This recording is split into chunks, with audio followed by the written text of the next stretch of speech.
What's up, narrators? It's Mo, and I'm back with the Narratives Per Possession podcast, where we aim to connect you to better basketball narratives. And tonight is going to be, I think, one of the best narratives we have by far. I am very excited for the conversation and the guests that we have lined up. And before I get into that, let me get the housekeeping out of the way up front. Please make sure that you like, subscribe, and leave a comment on this video. Does wonders to help us continue to grow this channel and grow everything that we're doing. And there is Per Possession. So tonight's guest, I will say on a personal level, I'm extremely grateful for her to make this time to speak, to talk Indiana Pacers basketball. And if we're talking about Indiana Pacers basketball, we must be ready to speak with the one, the only. I'm bringing it to the stage right now, Caitlin Cooper. Welcome, Caitlin. Thanks for having me. I mean, we've been talking to each other about basketball for quite some time, and unfortunately, my schedule just kept being very uncooperative. But I'm really excited that we were able to make this work before the season kicks off. So thank you very much for Absolutely. inviting me. My pleasure. Well, you have a very good reason for why the schedule is quite, I don't know, jumbled, whatever phrase you want to use. The Indiana Pacers were in the 2025 NBA Finals, and we're just going to talk Pacers certainly for sure. But just that whole experience, like, I guess, how was your summer just like kind of decompressing from that? Because I have to imagine, like, basketball on that level is like none other. I mean, it's, some would argue, it's the highest level of basketball you're going to experience. Like, what was that, just like as an aside, what was that like for you? Yeah, I mean, I've had a lot of people ask me, like, at what point in time did you think the Pacers were going to make the NBA Finals? And certainly there was a lot of inflection points over the second half of the season. But strangely enough, it wasn't even a game the Pacers were playing in. I was watching the Celtics-Knicks series after Jason Tatum had unfortunately blown his Achilles, and the Celtics had to play differently because of that injury. They're stacking a lot of actions on top of each other, including with Stack, and kind of watching the Knicks, and it's hard in the playoffs to do something for the first time. And they hadn't done a lot of switching during the regular season. They needed to be doing more switching against Boston and against the Pacers. And I was just like, if they're not handling this against the Celtics sans Jason Tatum, they're going to have a really hard time in the next series. So I was pretty convinced the Pacers were going to get out of the Eastern Conference Finals before they had even started playing in the Eastern Conference Finals. And so it was just a little bit surreal because when the season started, and certainly when they started at a 10-15 record, I didn't really think that was probably going to be on the horizon, but little by little, they started turning the corner. And then, as you said, definitely a whirlwind. I mean, they go to Game 7 against a historically great team in the Oklahoma City Thunder, and I think that there was like roughly 4 days off, and then it was the NBA draft. And normally you would have, several weeks to be looking at these guys. And I was like, okay, they drafted Cam Jones. They've drafted Talon Peter. I've never seen these guys play basketball. So it was like really cramming to watch Liberty games, really cramming to watch Marquette games, getting that piece out. And then it's like, okay, now these guys are at Summer League. And so you're watching Summer League games. And so I don't necessarily feel like I've had much of a summer, but I suppose if the trade-off is you get to, as you said, cover a team at the very highest level of basketball, you'll take it. I have to imagine. I will say, even like when I think back to the playoffs, I really started to feel like at least like a spidey sense possibility that the Pacers would come out of the East, even in that first round against Milwaukee. I thought, from what I saw from the Pacers, because I mean I watched a good amount of them in the 24 playoffs as well. It was a different. It just was a different, I guess, call it like attack or recipe that the Pacers were bringing to the offense. And this is just my own, like, latent eye or what have you. I just thought that the Pacers, this particular playoffs, as much as they get all the accolades and the reputation for being like this fast-paced, run up and down the floor team, it seemed like they were a much more methodical half-court team as well. And I just don't know if that was getting as much credit as it should. Like, I don't know. Am I wrong in that observation? No, definitely not. I mean, I think prior to them trading for Pascal Siakam, obviously they were playing at breakneck speed. They had historic offense. They tinkered with some things after Pascal came over. Obviously, Tyrese at that point in time was dealing with an injury for pretty much the second half of that season. This year, it was more about the defense. But when they got into the playoffs, I did the entire podcast with Rick about random offense, but there's really two main ways that the Pacers are able to so well. Some of it's what we touched on, and that they're very willing and capable of throwing advanced passes in transition. The ball moves faster with the pass than it does the dribble, and they're allowed. It enables them to attack an unbroken floor. But when they do get into the half court, the other way that they play random extremely well is out of triggers. So, if the ball comes to rest, it's random to us, but it's not necessarily random to them because they know, like, if there's a switch, our trigger is, we're going to go ghost that switch. If it's Obi Toppin or it's Pascal Siakam catching the ball at the wing, and they're in a neutral position, they're going to pass it one adjacent, and then it's going to go be a toss and chase. And depending upon who that person is doing the toss and chase, it might take on a different look too. Obi might slip into the nail and make a little push shot. Pascal might roll. Maybe if it's Aaron Neesmith, he's just going to ghost out to the perimeter and create a double gap. So that's why when Rick says, like, our goal is for every possession to look different, it's going to look different because they have a lot of different triggers for different things they're going to do beyond just those things. It might be split action, it might be a get, and how they're going to get that randomness, but also the players within that scheme are going to make it look different based on their skill sets as well. So they had a lot of tempo and stacking action on top of action. They're a team that doesn't want to isolate, so they find ways to keep the ball moving, not only with the pass, but also just and how they link things together. Absolutely, yeah, and that ball movement was just I came away very impressed with it. Again, even going back to the first round against Milwaukee, and I just to me it just seemed like the Pacers in the half court were just pun intended, kind of carving up the Bucks. It was just yeah, they had their way. So I do want to talk about that Rick Carlisle interview you had as well. I watched that and I thought that was a great one. But before we get to that, I want to talk. I want to kind of take us into the non-random conversation. I'm sure we'll find some triggers somewhere. I want to talk about you as a everybody knows that you have Basketball She Wrote. You are very methodical and diligent in the content that you put out about basketball.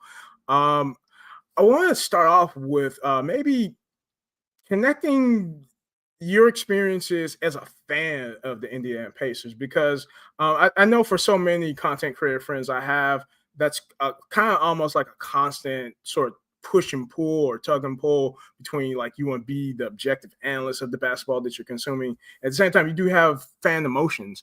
And let's, I think a good starting point would be if we go back to really what would be an inflection point of this journey the Pacers had getting to the NBA Finals.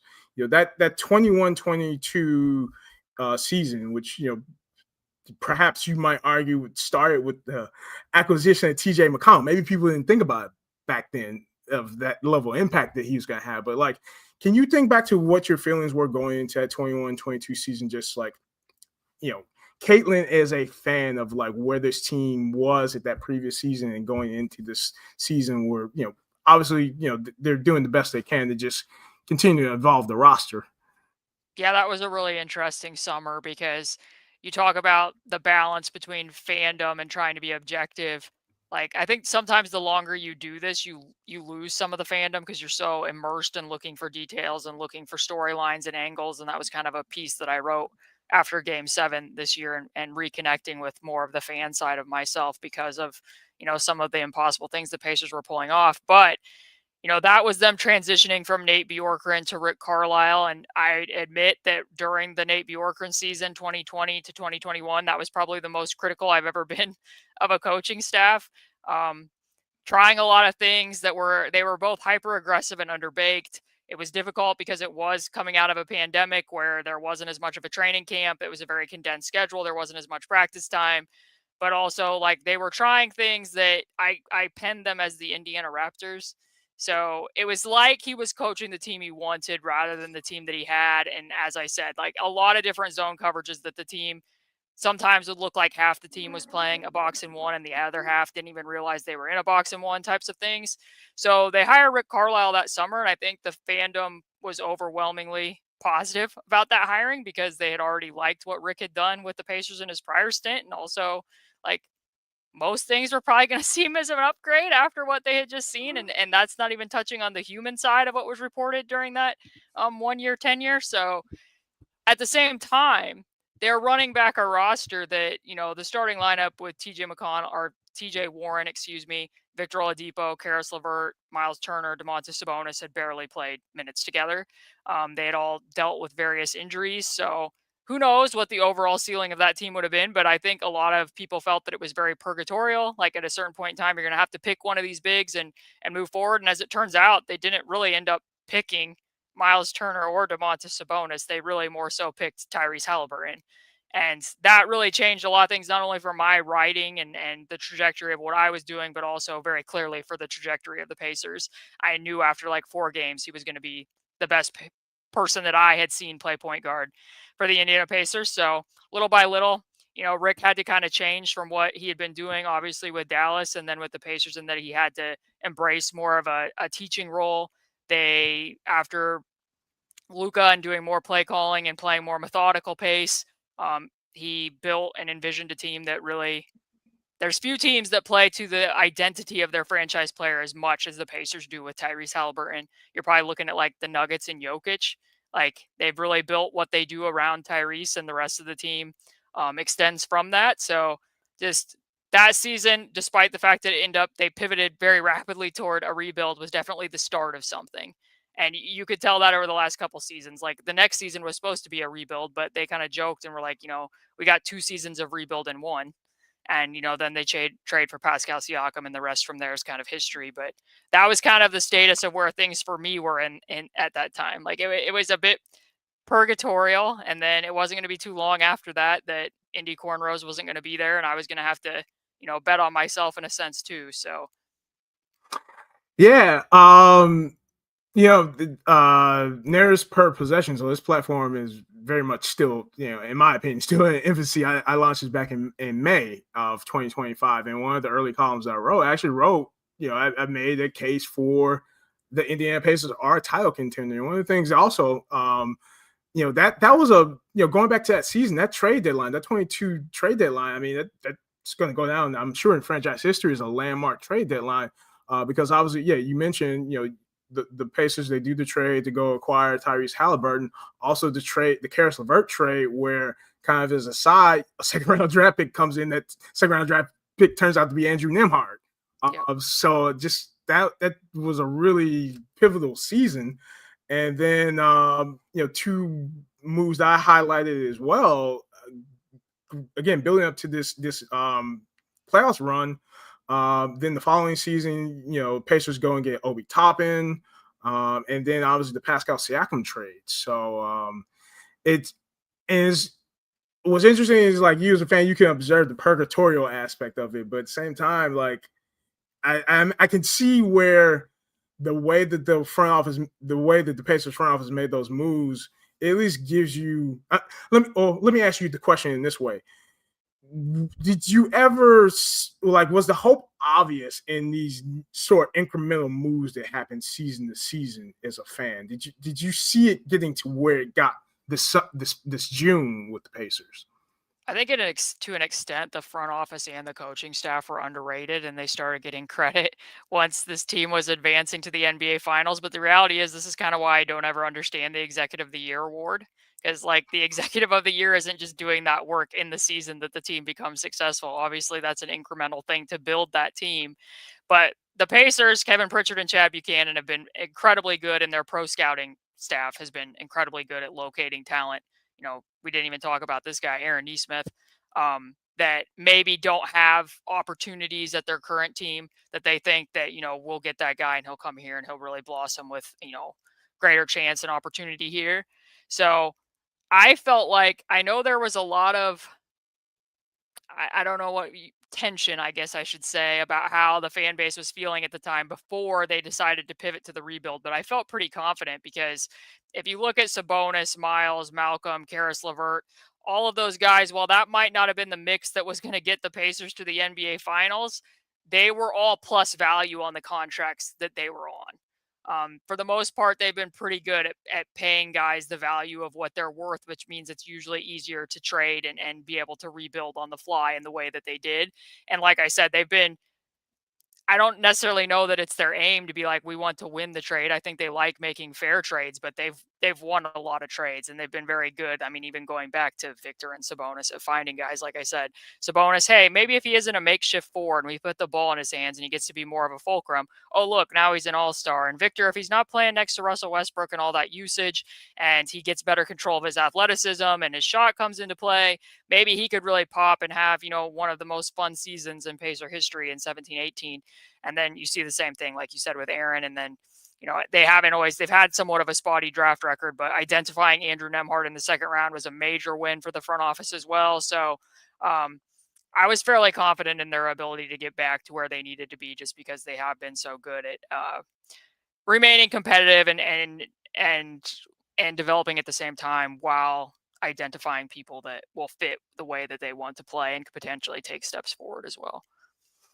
Yeah, they've done an amazing job, and I would agree. I think it's an underrated front office, and really in the way that the Pacers executives, front office has gone about rebuilding and creating this title contender. It's almost like they need a new sort of executive style award, because you can't. I don't think you can judge this front office on any single season. It really is the totality and the culmination of all of those progressive moves season after season for the last 4 seasons that I think it's been a masterful job in just building that contender.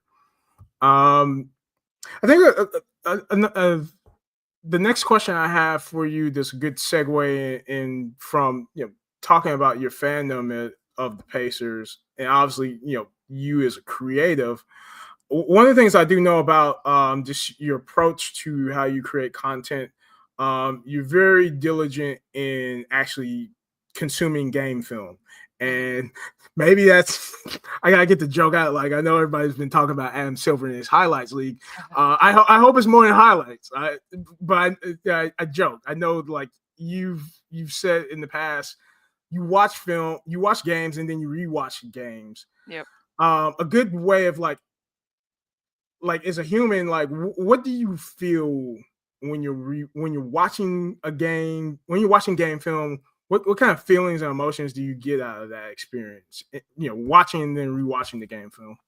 I mean, sometimes it's probably more surgical and clinical than you would want it to be. I mean, the grind was real during the playoffs when you're trying to watch it back to back as soon as it ends, and being able to clip that stuff together and send Samson the number that he needs and have the outline so that we can record the show the next day.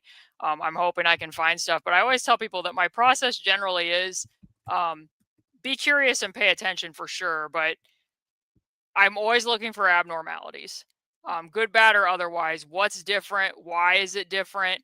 And always asking, not in a like, why are they doing that? But like, why are they doing that? Like, I mean, an example that I would show is, during the Thunder series, there came a point in time where, if Chet Holmgren was popping at the top of the key, they weren't normally, the rotation would be that the player one pass away at the wing would, stunt over there at the pop until the screener can recover to the popper. The Pacers were using Tyrese Halliburton as the low man to go all the way up and stunt at Chet Holmgren, which is highly unusual. And at times they even had Alex Caruso in the dunker spot, which makes that a very risky rotation. And I asked myself the first time I saw it, I was like, that's different. Why would they do that? And then I was like, oh, well, they're only doing it when the players who are one pass away are Shea or Jalen Williams, because they don't want to remove Aaron Nesmith and Andrew Nembhard from guarding them. So they're betting on, this is a very unusual rotation. The Thunder likely aren't used to seeing this. And also this allows our defenders to stay home. And as it turns out, like, most of the time they were not seeing Alex Caruso under the basket or catching those cutters. So, and then it turns into, how can I create this into, to quote the title of this podcast, an interesting narrative that people will actually want to read and understand. And hopefully, they can understand not only the game a little bit better, but also maybe what the coaching staff's process is, and the types of decisions that go into it, and just the nuance. I don't think, like, sometimes we talk about adjustments in the playoffs, but I don't think that we necessarily notice how much tinkering's going on and the impact that little change can make. So that's usually, I don't always catch that stuff the first time through. I try to process as much as I can in live game action, but that's why the rewatches are necessary, I think, because I want to rewind and make sure that I've seen everything that I can see, and then take notes from that as well. So that's usually what I do. And yeah, it's not a lot of highlight watching for me. I don't think that those rotations would probably make it on the Sports Center top 10, but for me, anytime teams are trying out something different. Defense is evolving probably even faster than offense. So that's definitely stuff that I like to write about. Yeah. Is when I do clip games, I have to agree with you. There's something about like there are many nuances that's hard to see in real time as as the action evolves, or even like replays don't capture it. And I find like from my own personal experience when I've written about sort of like game recaps, there is something where you pick up on additional notes or additional details like when you rewatch the film. Like one of the favorite things I like of League Pass, which is maybe better than highlights, but at least like I love watching those condensed. Do you ever watch the condensed games on League Pass? Sometimes like it's good, or like the ones where it just takes out all the dead ball stuff and you can just Yeah. watch continuous film. I love watching that. Yeah, I haven't done that often. I have done it on occasion, but I mean, it probably would be a time saver because most of the time when I'm watching the full version, I'm like finding myself hitting the skip button over free throws and over timeouts and other stuff. So that probably would be a, a, a more apt way to do it. Plus, I imagine that if you were skipping over the dead ball stuff, you might be catching trends that you wouldn't have otherwise seen when you're like your brain's taking a break from it versus when it's one possession after another. Yeah, yeah, I love it. Yeah, it's definitely my own hack, and then yeah, it definitely cuts down the time you spend actually watching the film because usually like before that, I think I would earmark like a good 2.5 hours of time to like get through a game if I was gonna like digest it and write something about it. But then with all possessions now, I can get that done in like an hour and a half. So it is a time saver. For So sure. um so for the uninitiated, this question really is for the uninitiated who may be new to basketball she wrote or new to Mhm. your work, given the rise that the Pacers had this past season. It's a two-parter. What is the source of your basketball knowledge? And then what do you do to, keep that knowledge sharp or add to it, season to season? So I guess my background, I mean, and people can check this out if they do the story that I mentioned. I think it's called "Moving On from Game 7 Without Letting Go of Game 7" is what I titled it, and that's not paywalled. So if people want to get a better sense of like just my overall Pacer fandom and growing up in Indiana, that'd be a good place to start, as well as the piece that your friend Steph No wrote about me at Sporting News. But Yeah. my overall background is my dad coached high school basketball here in Indiana for a little bit over a decade. So from a very young age, I'm talking like elementary school, I wanted to be in the gym as much as possible. I myself was playing in junior high and high school. So if I wasn't at my own practices, I was typically at his practices. And if I didn't have a game, I was at one of his games. And if neither of us had a game, then a lot of times I was like, please let me come on this scouting trip. I just wanted to learn as much as I could. And anytime that he was talking to fellow coaches or coaching buddies, I always wanted to be horning in, I'm sure, in probably somewhat annoying ways where people are probably like, hey, why is this preteen girl listening into all these conversations and asking all these probably very basic questions or having harebrained ideas of whatever I thought at the time. But that kind of gave me my background and overall vocabulary in basketball. And then, not all of high school basketball is going to be applicable to the NBA. So my dad, he just always that's what he gravitated towards. He didn't. I mean, he watched some college basketball, but he always told me like, Kate, I want to watch the best basketball players in the world, the best coaches in the world. So that was kind of our classroom as well. Like he even pulled some plays from some of those games that he would watch, and he would have his team running them as well, certain actions. So I watched a lot of basketball with him, and then also I just continued to try to watch it. And I try to follow smart people on Twitter, as I'm sure you do as well, and learn from them. And then there's a lot. I mean, YouTube's a great resource. You can get caught in in rabbit holes, I'm sure, but like there's like over the summer, there's a lot of NBA coaches that do clinics at summer league that get posted or I mean coaches, excuse me. And I'll watch some of their videos, even if it doesn't involve the Pacers, just so I can stay up to date on the game. There's Substacks that are written by coaches that I will read and follow to see, what types of changes are being made in the Euro League or maybe in Australian basketball. to stay up to date. So I think it really is continuing studies. I mean, I've found that over time it can be once, and I'm sure you probably feel some of this as well. Like once you've immersed yourself and like this does become more of a job, it becomes a little bit harder to consume some of it in your free time. Like when I first got started, I remember listening to so many basketball podcasts, and now it's like I can't do it as much, but I still find it important because I don't ever want to get to a place where I think that I know basketball, because at that point in time I'm going to quit learning about it. So I always feel like there's more room to learn and grow, and there's a lot of great people in NBA media that you can do that from. So Yeah, I have to agree, and yes, you're definitely preaching to the choir. I think for I'm now I would say like this is probably like my fourth full NBA season being a quote unquote NBA content creator. Um, the routine I've had, every summer when the games aren't on, and it's usually like the dead August period, is I do kind of like to stack up, just a list of just different YouTube channels and just go through film, and I just kind of like I don't know, like my way is like I just kind of like absorb it in my head like a sponge and just try to cycle through it, and then like cross map and try pattern recognize like some of the things I see, like the thing that comes to mind. I remember like early on when I really started becoming intelligent about like what Spain pick and roll was.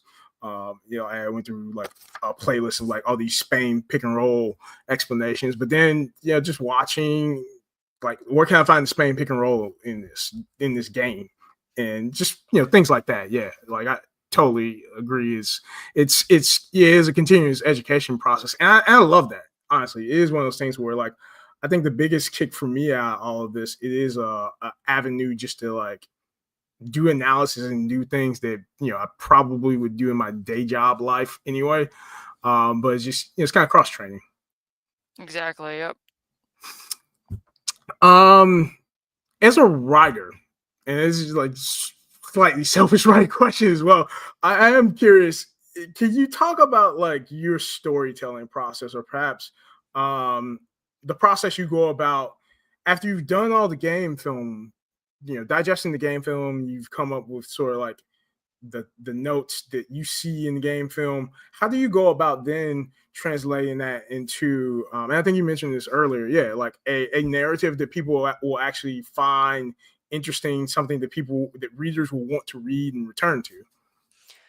Yeah, I mean, I think that a lot of times it comes from a place like my background in college was mostly in history. So a lot of times I think when I'm trying to introduce a concept, I'll like even when I was writing a recent piece here about J Huff, I was like, I'm gonna set the scene and put people back in December, and I'm gonna make them think like, oh, I'm gonna talk about the Pacers Thunder game in December, but not really. I'm gonna talk about what the Thunder were doing 2 days after that game, and how the Memphis Grizzlies were defending the Oklahoma City Thunder, and how much different it was the way that J Huff was being used in that game versus what the Pacers would have been doing, and what that can mean on a broader sense, rather than it just being like a story about, here's the cut and dry of who Jay Huff is as a player. It's adding context between matchups that, people who have followed the Pacers intently likely are going to care about, but also like then zooming out from a broader sense of the concept of like, who's the Andrew Nemhard for Andrew Nemhard? Because if they need to play this way with Jay Huff, what does that change for him in a season where more is already going to be expected because he's going to be a starting point guard? So I like to cover topics that are oftentimes hyper specific. Like it's a very hyper specific thing to talk about Jay Huff guarding Isaiah Hartenstein above the break, and how the Memphis Grizzlies were like, nope, we're going to go into a one-man zone when that happens, and we're going to drop you all the way back to the rim, versus the Pacers when Isaiah Hartenstein was operating above the break, still want to have their big very high and be driving those DHOs with their guards chasing over. That's a very hyper specific thing. But then I also want to zoom out and tell a story of why does this actually matter? How does it impact this team? So that's always very much on my mind. And then I think like the concept, Samson told me this many years ago now. He used the phrase special simple, where if it's a simple concept, explain it in a special way. And if it's a special thing, explain it in a simple way. So like if it's a very special possession, it's my hope that I'm going to explain it in a simple way that the reader can understand. If it's a simple concept, it's my hope that I'm going to explain it in a special way that's going to want people to keep reading.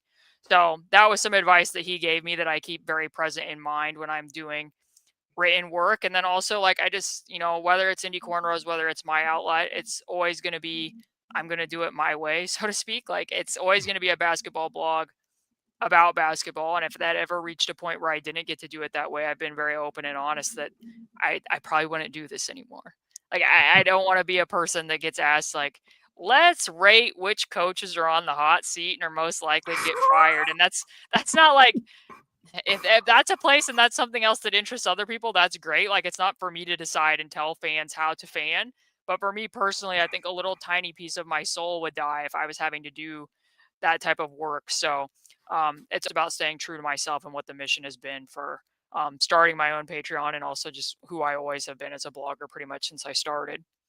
Yeah. Well, I will say I personally appreciate that because it's inspiration, and it's one of the reasons why I also have a Patreon, to be quite honest. Of like, oh, Caitlin Cooper uses Patreon. I'll use that too. So, no, that's I. I'm gonna have to rewatch. Like, I'm gonna rewatch this film actually when we get done, because like that Samson quote was amazing. I'm still Yeah. processing it actively. That's cool. Um, how about? I'm curious about this too. Are there non-basketball things that inspire your basketball writing? I read a lot. And I think that reading, I always strongly believe that the more that you read and the more different genres that you read will impact you as a writer, not only just in word usage and use of description, but also sentence structure and just introducing yourself to different um, walks of life, different people. I was on a very big nonfiction kick for a while, and I think part of that comes back from my history and our background in history. But now I'm more into fiction. So I've been recently reading Chain Gang All Stars, which is a really, really wonderful book. And I was telling my sister, I was like, I think that, like, sometimes I like to think about, we in high school, we study, like, The Great Gatsby for its symbolism and being like a great American novel. And I was like, that's a book that kids in the future might be able to study, because just his overall, he can say things kind of like what I just said about Samson. Like, he can use a very simple sentence and it can have so much meaning. Like, one part of it I know that he wrote, like, we are all humans, but we all view humanity so differently. Or how can we as humans view humanity so differently? A very simple sentence, but a lot of meaning behind it. And sometimes, like, for me personally, sometimes my sentences get bigger and bigger and bigger and bigger. So that's like a valuable lesson to me. And hey, you can still say a lot without saying a lot. So I'm a very avid reader. That's what, I don't know if reading counts as a hobby, but if it does, that would be one of mine. So I think that that is always a big thing that can help anybody if you're wanting to become a better writer as well. Makes logical sense to me. If reading and writing, what they go together. They are, what, two sides of the same coin. Um, and it's cool hearing that from you. Like, for me, actually, my I would say for me the non musical thing that inspires me a lot, actually, when it comes to my basketball content, is actually music. And I have to say, and so let me plug again your interview with Coach Rick Carlisle. Easily my favorite part of it was when Coach Carlisle started talking about the similarities between what he's trying to accomplish with random basketball and jazz. That is, he was in my wheelhouse at that point, because actually I love jazz music a lot, and I've talked about actually on this podcast before with another guest we had, Chris Steed. Shout out to Chris. That, like, for me, when I watch a lot of basketball, it feels like a natural metaphor to use, because I mean, from my appreciation of jazz, the thing I've always appreciated about jazz, and I'm a musician, I play as well, like improvisational music in general is always, I think, perceived. I shouldn't say always perceived, but it has a connotation of being perceived as like chaos and like unstructured stuff, and it can be further from the truth. Has a structure, has a form, um, and the great thing about it is it's a form that lends itself to these collaborative, improvised kind of things that, they become solid found formations of stuff that didn't require a lot of like structured, scripted things to happen before the players start playing that way. And the same thing about, like, again, I think that was a perfect metaphor from Coach Carlisle when he talked about, the randomness of basketball offense. But even before him, I think a lot of what I've seen in the modern NBA over the last 5 to 10 years, like, it's, I think that's why I enjoy it. I'm not one for like generational debates, but I think there's to just like tie all together. There's such a great Basketball. What makes basketball great to me is when you can find these sort of connections with things that are not inherently basketball. For sure, and I was expecting, like, I know I answered back to him, and I was like, I was thinking that it looks like when you play in a park, and his answer was so much tremendously better than mine.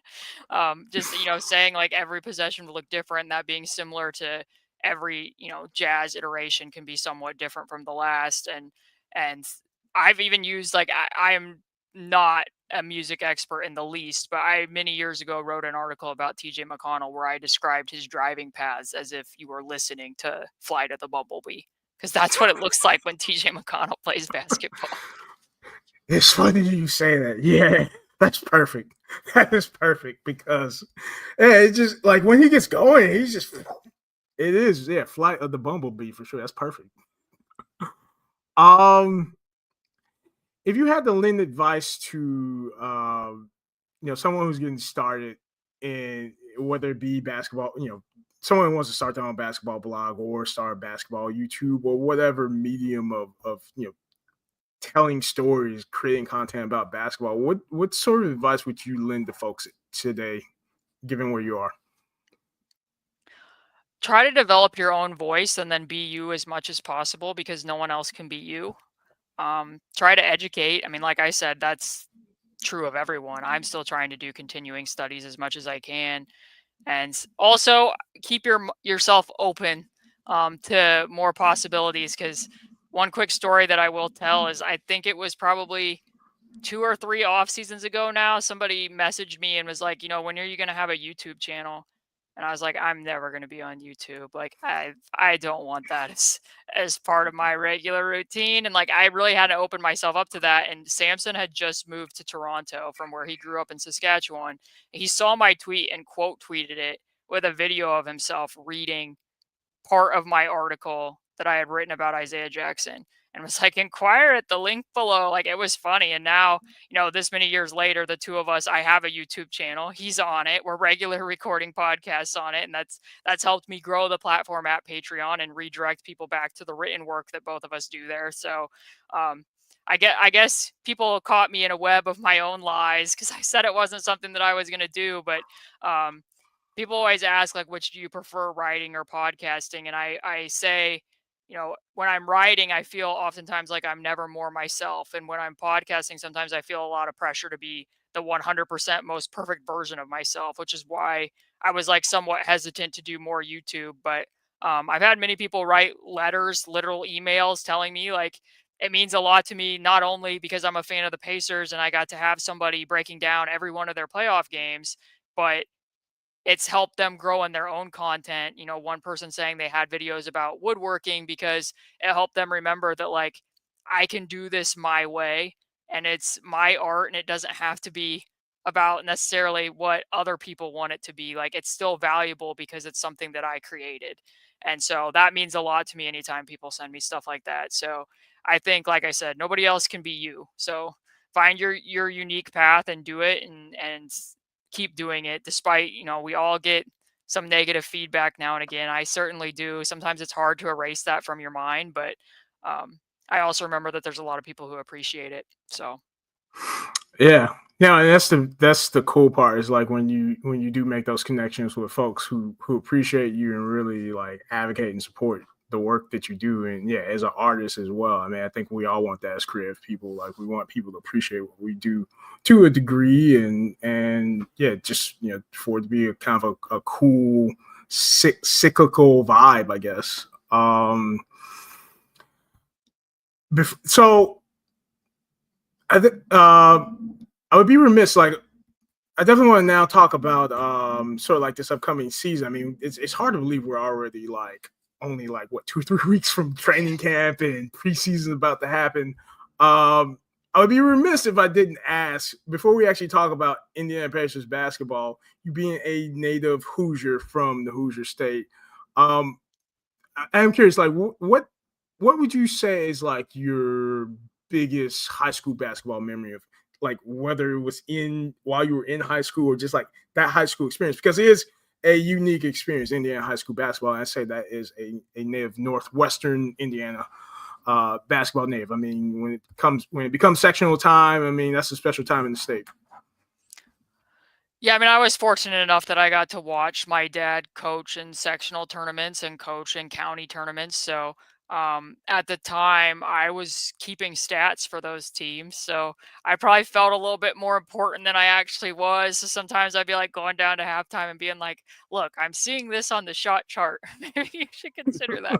I doubt it was very valuable advice at all, but I'm always going to remember those times, but probably even more so is I'm going to remember my dad and I went to the 2008 state championships at Gamebridge because the Pacers Arena hosts those every year, as you know, from growing up in Gary. And we stayed and watched all of them. Like that was over spring break, and that's what my spring break was. Everybody else was like going to Florida on vacations, and I was like, Dad, let's go to the state championship games. And I still remember which teams were playing. Deshaun Thomas was playing for Bishop Lures. He ended up going on and playing and starting for Ohio State for a number of years. So anytime you get to see guys who, like, I think he also ended up, I believe, uh, end up getting like a contract at a time for the Spurs, and then he went over ultimately and played in Europe. But like when you get to see guys who end up later going on and playing at a professional level, and you get to be like, I saw them at the ground floor, like I saw them in high school, like Yeah. that's always pretty cool. And high school basketball in Indiana,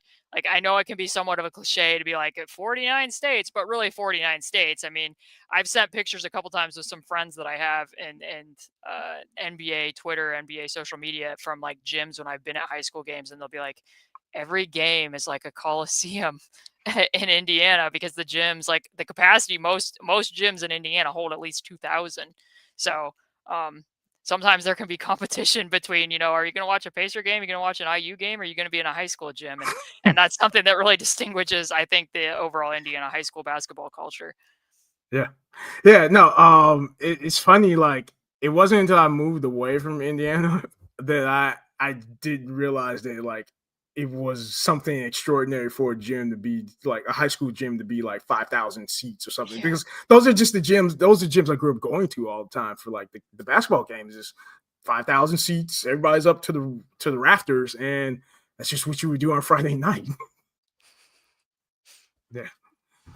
But yeah, no, absolutely. Like, and that's the cool thing is like there's so many layers to basketball in the state, because high school or college or obviously the pros with the Pacers, like there's no into the amount and I should say the Fever as well. It's Yeah. WNBA playoffs time.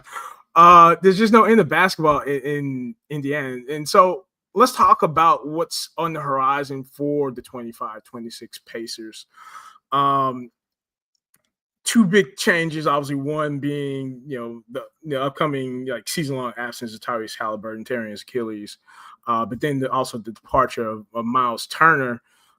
You were fortunate to break some news about the starting lineup, at least what it's going to look like directly from Coach Carlisle. But I'd be curious from your own personal point of view, just to get started here. Who would you slot as your starting five for the Pacers? Let's say you're coaching opening night. Like, who's that starting five for the Pacers? Yeah, I mean, I'd have to see more from training camp, and it can be tricky from the Pacers' perspective because obviously Isaiah and James Wiseman are both returning from Achilles injuries, and I don't know exactly where they're um, at in their recovery in terms of their overall explosiveness and whatnot. But if we're to assume that they look the same as before those injuries, I think I would probably lean towards going with Jay Huff as the starter, just because for Pascal's sake, I think it makes a lot of sense to try to replicate some of what Miles Turner was doing that benefited Pascal, because Pascal last year usage rate touches, his usage was as low as it's been since he played third fiddle to Kyle Lowry and Kawhi in the run up to his championship. His touches were like, I think right around touches per 100 was similar to his sophomore season in the NBA. So that's going to change this year. Like, he's going to get more of the ball. They're going to need him to be more of a secondary ball handler. I think the more that you can help him in the half court, probably the better. And there's several sets in terms of how they feed him the ball in the post that are triggered because, Miles would be throwing it to him from above the break, and you want to have a big up there who's going to have the opposing team's big guarding him with their heels outside the free throw line. And I also just think that it makes sense that, Pascal, plays more on the interior, Jay plays more on the exterior. And then if you do that alignment, then you can play similarly with Obi Toppin and Isaiah Jackson off the bench, with Isaiah obviously providing more of the, vertical pop as a roll man. And while Obi provides a lot of athleticism, he hasn't done as much out of the pick and roll as I think probably people would have assumed when he had left the Knicks coming over. He's really more the punch at the end of great creation in terms of his cutting and what he's done developing as a shooter. So I kind of like those two front court pairings, and honestly, I still expect that there'll probably be quite a bit of Obi Toppin at the 5 playing alongside Pascal Siakam as well, and hopefully they can go a little bit bigger with their small ball lineups. I think Jarris is going to have a bigger role this year. He's easily, like, not to be reductive here, because if Tyrese isn't starting point guard, you're obviously losing an all NBA player, but you're also down by one rotation player, which means it's easier for Jarris to be one of the regular 10. Maybe Johnny Furphy sniffs around and midway through the season, maybe he cracks the rotation as well. That allows them to play bigger on the wings if they do need to play smaller at the front court and they want to get up and down and be able to space 5 out. So I still think they have a lot of options there, but if you were to ask me right now today, I expect that I would probably go Jay Huff and then go with Isaiah off the bench. Okay. And so, yeah, I'm highlighting the question that got dropped in the chat. This is my friend here, Stephen Miguel, who runs the Burt Rights podcast. Kind of similar question, right? How do you expect the Pacers to fare this year with Halliburton, without Halliburton? Stephen's thinking Nembhard and Mathurin are going to have breakout seasons this year. Yeah, so to answer the first part of the question, my mind is kind of stuck on the fact that the Pacers started 10-15 last year, up until the start of the in-season tournament. And there were many contributing factors to why that happened. Probably the biggest one was that Tyrese was limited. He was dealing with injuries last summer that prevented him from doing his off-season training. I felt that was very evident to people who were regularly watching the Pacers, that this wasn't a person who was operating at 100%.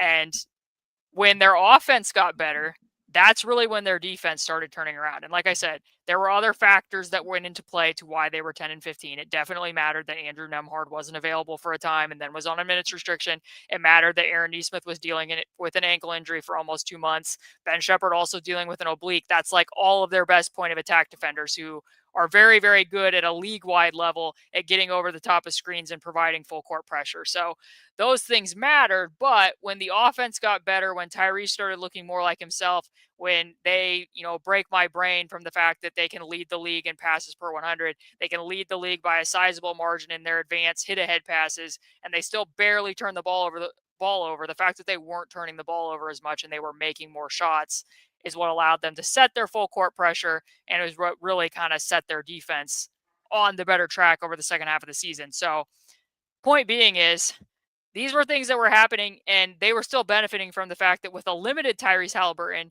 you still have his gravity on the floor. So without his gravity, I wonder what that looks like, because Andrew Nembhard, which I've said a couple times, for all intents and purposes in many ways, was operating as the starting point guard in the series against Cleveland.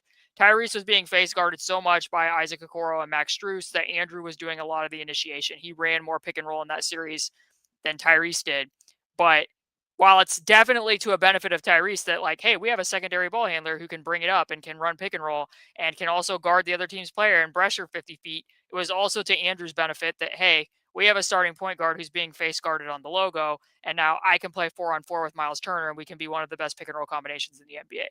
I don't have so many touts about Andrew. He has a lot of guile as a pick and roll passer, but without Tyrese, and Andrew and TJ are now your starting and your backup point guard, unless Andrew shows a lot of development in his volume as a pull-up 3 shooter, they're going to potentially be seeing a lot of unders a lot more consistently than when you have Tyrese Halliburton, pulling the string on 5 to 6 pull-up 3s per game.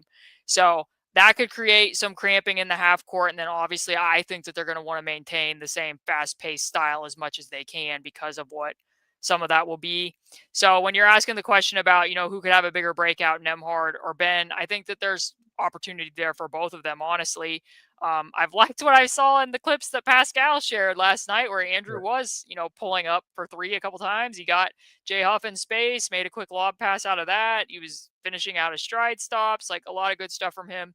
So I know he's somebody who works diligently in the off season. So I'm very interested to see. Many of his best games have come at the starting point guard spot, but as I pointed out, they don't really have an Andrew Nembhard for Andrew Nemhard. And if you look around the league, like how many guys can you name right now who are a starting guard doing most of the primary initiating and also guarding the other team's best player, and not only just guarding the other team's best player, but picking that guy up 50 feet. Like if you think they played a 2-game mini series without Tyrese against the Atlanta Hawks, and Andrew was guarding Trae Young, and he was being guarded by Dyson Daniels, and Dyson Daniels was ducking under every pick. And in the second game, they ended up starting Ben Shepherd, and Ben Shepherd guarded Trae Young instead, but that was a necessary thing that they had to do. Because one way or the other, you're going to have to reduce Andrew's workload, I think, because that's just an unprecedented amount to ask of any one person. And they don't really have a clear and easy way of doing that. That being said, I think Ben has opportunities there. Like if Andrew's going to get ducked under against a lot at the pick and roll, then Ben could provide a valuable role, and not only just with his own individual scoring and ability to create offense if they're facing a switch heavy defense, but also because by him being out there on the court, Aaron Nesmith's going to draw more weaker assignments, and that I think was a really big part of what Aaron did in the playoff run, was because so often we don't want to put Donovan Mitchell or Jalen Brunson or whoever the weaker defender is onto Andrew because he's running so much pick and roll. We don't want them chasing over a ton. So those assignments, smaller guards were getting put onto Aaron, and that really helped his 3-point conversion rate. He hit pretty high on contested threes this playoffs by comparison to last, and a big part of that was because he was being guarded by smaller players where he could still shoot over the top. So with Benedict Mathern out there, I think it could have a positive effect not only on Ben in a contract year, but also maybe on Aaron. So I think that the opportunities are there certainly for both of them. Yeah, certainly. Yeah, big opportunity lies ahead of them with this season. Maybe just zooming out a bit. When you think about what the pieces in play for this roster this season, and the machinations and the changes that we've seen in the Eastern Conference over this offseason, at this point, obviously, yeah, many things have to happen. We actually have to get through preseason and then, see the first 20 games of the season. But at this juncture, at this point, how do you feel about the Pacers? Call it like the competitive positioning of them relative to the rest of the East, and where do you see them? I mean, obviously, again, you don't have Tyrese Halliburton, so some drop off should be expected. But how much, if any, do you see that impacting the Pacers this year? I mean, in some ways, defensively, they could potentially benefit in certain lineups because Tyrese made strides as a defender. He certainly, is still their fifth best defender in the starting lineup from last year. So depending upon who they put out there, there's chances that their defense could be more physical and could be better. But I see no way that they have as high of a ceiling without Tyrese Halliburton out there for many of the reasons that I just laid out and from what I saw at the beginning of last season when he was limited. So I think that the Vegas over under is like 38.5. I might be tempted to take slightly over there, but the beginning portion of their schedule is very tough.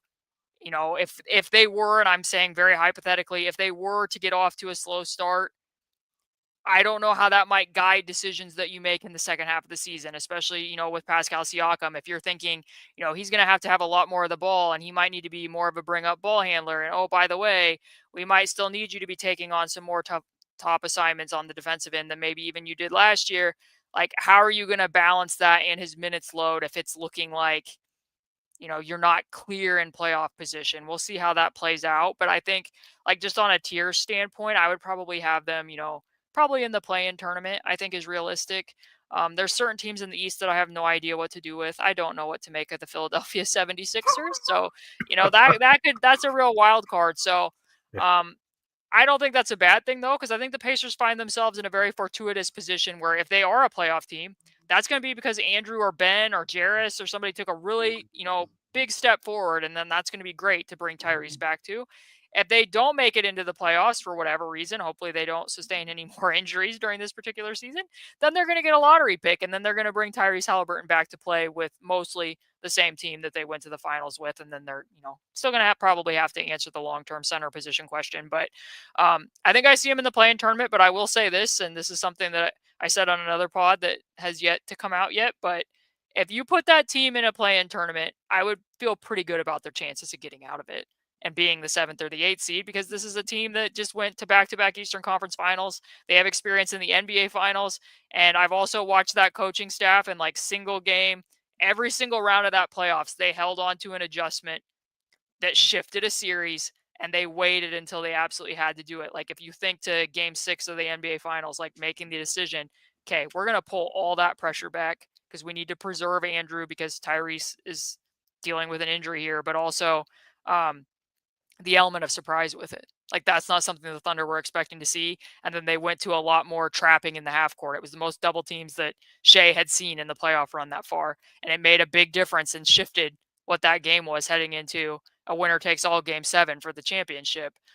We know how that ended up, but point being is I would feel pretty confident in that coaching staff to be able to pull something off in like a one game setting against a lot of opponents, especially with how much experience they're going to be putting out there on the floor in that type of situation. So I think it's entirely possible that they could still make the playoffs, but I don't want to give anybody false hope here that this is a team that's going to be as competitive as the last 2 seasons without Tyrese Halliburton. Yeah, I have to agree with you. Certainly a worse playing team. Yeah, the East it feels like it's going to continue to be a volatile conference in terms of yeah, I don't know what to make of the Sixers. I actually used to live in Philadelphia, so I have some Sixers friends, and that's a interesting franchise. That's a different trajectory story for sure. Like where they've been because it's never like chaos is the normal there. I'll just say that much. But it's a lot to make because I mean the Magic, if they go out and get Desmond Bain, I'm curious to see how much of an offensive shot in the arm that does for them. Because I was a defensive there, there's no questions about that. Seems like this is as good as it's going to get for the Knicks to finally get over the hump and potentially come out of the East. And then the Atlanta Hawks are an interesting one too. I feel like it's a referendum season on Trae Young in terms of like what they're putting around him. So yeah, a lot of interesting storylines to follow in the East this season. Well, one last thing. Again, I would be remiss if I didn't do this either. I love what you do with the pod, and you and Samson are great on your YouTube channel when you do a pod. I feel like it would only be fitting if I conclude this rendition of the narrative, this per possession pod, with a little bit of food banner, because I think you two and really anytime you have guests on there, that seems to be like a cool way to close out the pod. And my food topic that I wanted to riff on you with, I feel like it's only appropriate. We should talk about the food that I know I have consumed a lot of in my lifetime, especially when I still lived in India. And I venture to guess maybe you might prove me wrong. We'll see. This will be interesting. I want to start off with a question about where do you stand with corn? With corn. Yeah, I mean, I've taken some pictures. People know this. I mean, that's something when you ask me how much have I changed since 2021, that's probably one of them. I share more of myself online now than I would have when I was at Indie Cornrows, and I feel some responsibility to do that because, when you're on Patreon, as you know, um, that's individual people investing not only in your work, but also in you as a person and you as a human. So I think the writing probably comes off a little bit more personal, and I do a monthly popsicle there. And the 1 month I did take a picture of me eating a popsicle in a cornfield with my Agrarian Economy of Buckets shirt. So having written at Indy Cornrows and growing up my whole entire life and living my entire life in Indiana, I probably have a decent relationship with corn in general. As far as a food, I don't eat it a lot, but I do like the occasional corn on the cob, sweet corn. I think that here in this next week, I think, is the Johnny Appleseed Festival that goes on in Fort Wayne. My sister and I have driven up there a couple times for that, and Oh yeah, I've heard that. Yeah. they do have corn on the cob there, so I might partake. It's not something I eat often though. Okay. I have to. So one of the things that for the most part positive, but like facetiously, I have to say I loathe when it comes to basketball content, I loathe GOAT debates, and I loathe uh talking about legacy. I feel like that's one of the most overused things. So to mock that, I want to ask you, I want to take this a step further. Let's have a legacy conversation about corn.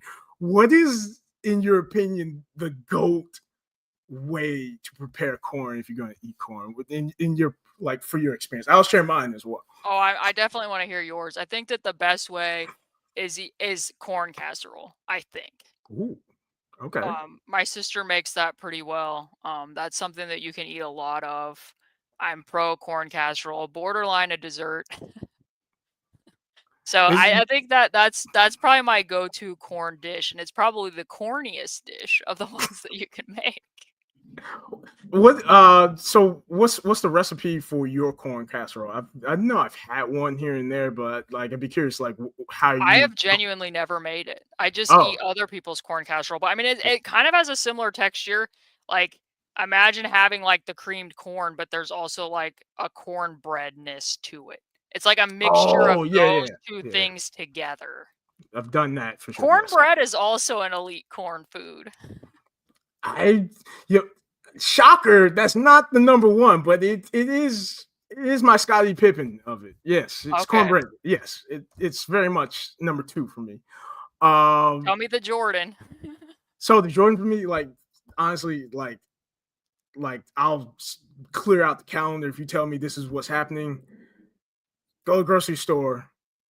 I'm sure your grocery store probably was like mine. Big old, like big, like that tub of like the big box Yep. of the Big corn, old crate of the corn. crazy corn, like to get a whole bag of those, throw them right on the grill in the husk it, like barbecue corn. That's all. Like I Okay. love that. That was always my like that was my favorite one for sure. You get the corn from the grocery store, throw them bad boys on that grill, and then chicken ribs or whatever with it. That's how that's the best way, I hands would down. show up for that. Yeah. Yeah, and then like take it right off the grill, and then you slather the butter and the salt on there. Talking, we're in business. Heck yes. This is a very Indiana food discussion. I'm here for it. I had yeah. There was no other way I was going to conclude this other than talking about corn because I should say also like is a like funny thing too. Comedic sensibilities. One of my biggest comedic influences. Uh, Sort of coincidentally, but it just made sense. Like when I found out, like I used to love watching David Letterman, and this is Mhm. like before I'm dating myself also. Like I used to like when I was a kid, I would stay up late, like during the summer and watch Letterman. But then when I learned from he's from Indiana, I'm like, oh, it just makes sense. Like, yes, I should like this. So I just feel like this is very Letterman way also to close this out. Well done. Put the Indiana bow on the Indiana conversation. Yeah, we just start playing Mary Jane's Last Dance right now. Caitlin, what are you working on? Where can people find you? Please plug anything that you think we should all know about. I have not been on social media as much. I've been remiss in that area, but you can find me on X/Twitter, whatever you would like to refer to it as, at C2_Cooper. If you're on Blue Sky, it's Caitlin May Cooper, and then whatever the Blue Sky handle is that finishes there. And both places will have the link to my Patreon. That's where I'm more active. Patreon.com/basketball she wrote. On YouTube, it's just my name, Caitlin Cooper. And the next piece that I have coming out is something that I've been asked a lot is will the Pacers still play fast? Should the Pacers still play fast? And that's something that I've been like looking at the numbers, looking at the film on to try to come to a determination on. That's going to be coming out yet this week. So that's next on my docket. And then I do a monthly mailbag once a week that subscribers can submit questions to that'll be coming out yet in September. And then we're at training camp. So excited to hear what we're going to hear from players there that will guide what stories get told from then on. But that's what's on my docket. Good stuff. Well, certainly appreciate having you on. I will also plug our Narratives Per Possession Patreon community as well. Please join that.